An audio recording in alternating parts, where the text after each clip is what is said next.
Welcome to the Freddy Fazbear virtual experience. Use the console in front of you to navigate the menu and pick one of the frightening experiences of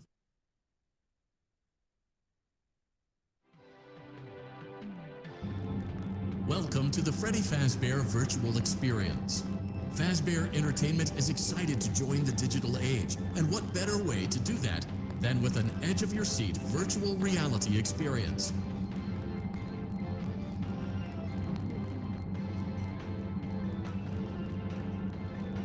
We know that Fazbear Entertainment has developed something of a bad reputation over the last few decades, and while it's true that some stories associated with our name were loosely based on actual events, the majority of them were total fabrications from the mind of a complete lunatic. Lawsuits pending. But we aren't above laughing at ourselves.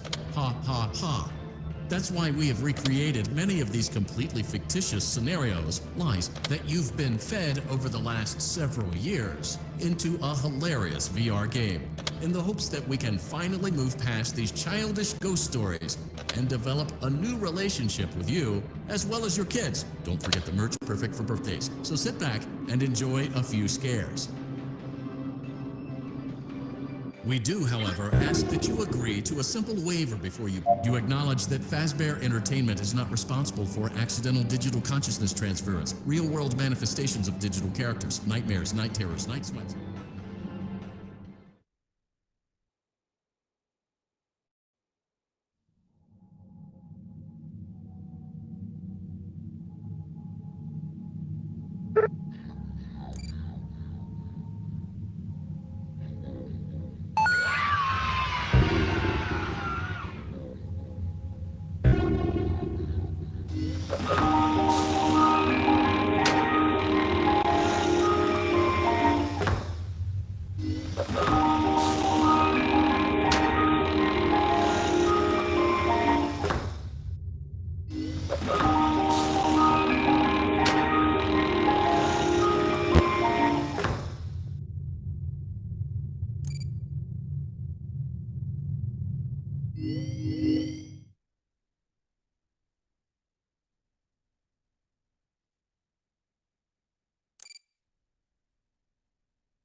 For you to help you get settled in on your first night. I actually worked in that office before you. I'm finishing up my last week now, as a matter of fact, so I know it can be a bit overwhelming, but I'm going to tell you there's nothing to worry about. You'll be fine. So let's just focus on getting you through your first week, okay? Let's see. First, there's an introductory greeting from the company that I'm supposed to read. It's kind of a legal thing, you know. Welcome to Freddy Fazbear's Pizza, a magical place for kids and grown-ups alike, where fantasy and fun come to life. Fazbear Entertainment is not responsible for damage to property or person. Upon discovering that damage or death has occurred, a missing person report will be filed within 90 days, or as soon as property and premises have been thoroughly cleaned and bleached and the carpets have been replaced. Blah, blah, blah. Now, that might sound bad, I know, but there's really nothing to worry about. The animatronic characters here do get a bit clunky at night, but do I blame them? No. If I were forced to sing those same stupid songs for 20 years, not in and out of bad, I'd probably be a bit irritable at night, too. So remember, these characters hold a special place in the hearts of children if you show them a little respect, right? Okay. So just be aware, the characters do tend to wander a bit. They're left in some kind of free roaming mode at night. Something about their servos locking up if they get turned off for too long. They used to be allowed to walk around during the day too, but then there was the bite of 87. Yeah. It's amazing that the human body can live without the frontal lobe, you know? Now concerning your safety, the only real risk to you, the Night Watcher, is the fact that these characters, if they happen to see you after hours, probably won't recognize you as a person. They'll most likely that's against the rules here at Freddy Fazbear's Pizza, they'll probably try to forcibly stuff you inside a Freddy Fazbear suit. Now, that wouldn't be so bad if the suits themselves weren't filled with cross beams, wires, and animatronic devices, especially around the facial area. So you can imagine how having your head forcibly pressed inside one of those could cause a bit of discomfort and death. The only parts of you that would like to see the light of day again would be your eyeballs and teeth that pop out the front of the mask. Yeah, they don't tell you these things when you sign up. But hey, First Station agrees. I'll chat with you tomorrow. Check those cameras and remember to close the doors only if absolutely necessary. Gotta conserve power. Alright, good night.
We hope you're enjoying the Fazbear virtual experience. Please be aware that there may be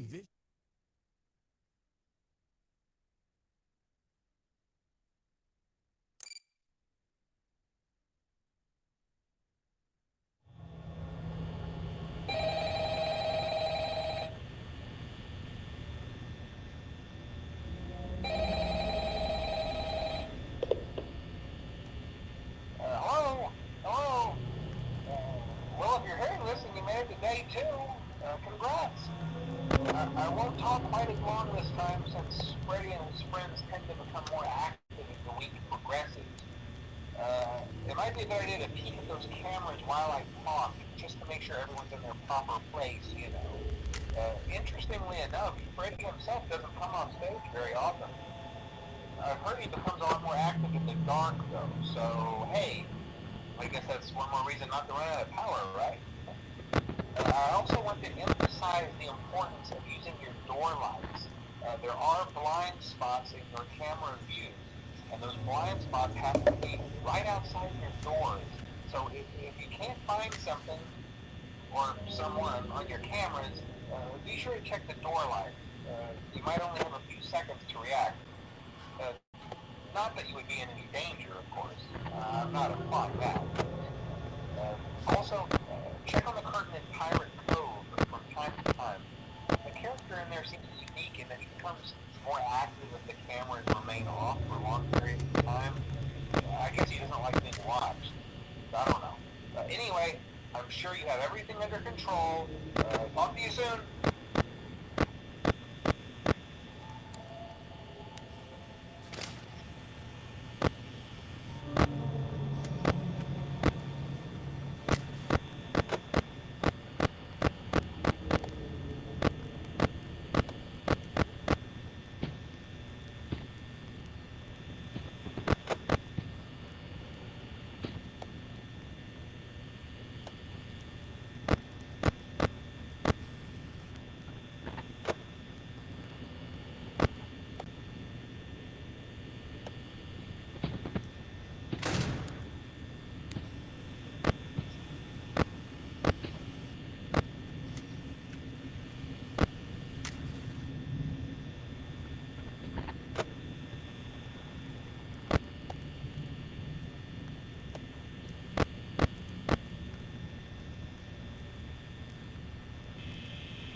Hello?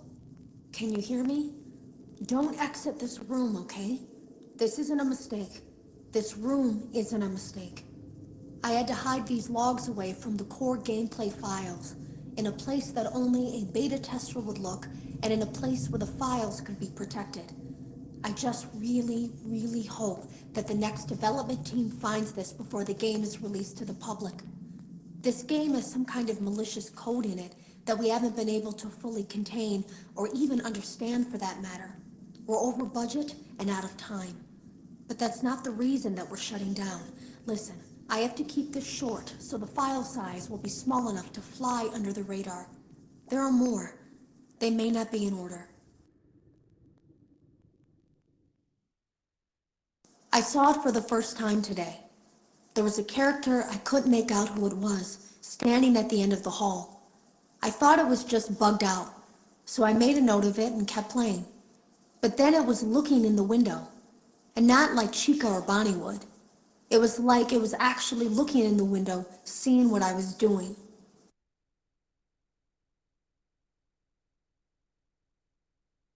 I heard a pretty heated conversation this morning between Dale, our manager, and someone else on the line. It really feels like this project is in trouble, in no small part because of the lawsuit, I'm sure. There has to be a lawsuit, there's no way there isn't. It happened in this building just a few doors down from me. I think it's made worse by the fact that Jeremy tried to tell us something was wrong.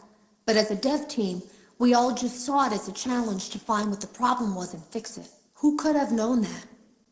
I have to go. Have you ever heard of a guillotine paper slicer?